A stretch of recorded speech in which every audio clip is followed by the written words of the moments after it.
ಸೀರೆ ಉಡಿಸಿ ಬಳೆಯ ತೊಡಿಸಿ ಸೀರೆ ಉಡಿಸಿ ಬಳೆಯ ತೊಡಿಸಿ ತಾಳಿ ಕಟ್ಟಿಸಿ ಹೆಣ್ಣು ಇಲ್ಲದೆ ಧರ್ಮ ಇಲ್ಲ ಎಂದು ಬೋಧಿಸಿ ಧರ್ಮನಿಗೆ ತಲೆಗೆ ಏಳು ಧರ್ಮನಿಗೆ ತಲೆಗೆ ಏಳು ಮಡಿಕೆ ಕೂರಿಸಿ ಕೈಗೆ ಕತ್ತಿ ಕೊಟ್ಟು ಕರಗ ಶಕ್ತಿ ತೋರಿಸಿ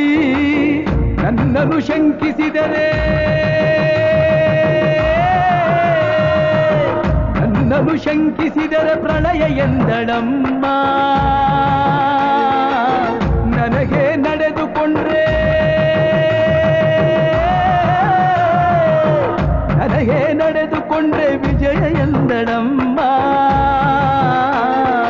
ಆಡಿದ ಮಾತನ್ನು ಮೀರ್ದಿರೋ ಭಕ್ತರ ಇವಳಿಗೆ ಇಷ್ಟ ಇಷ್ಟ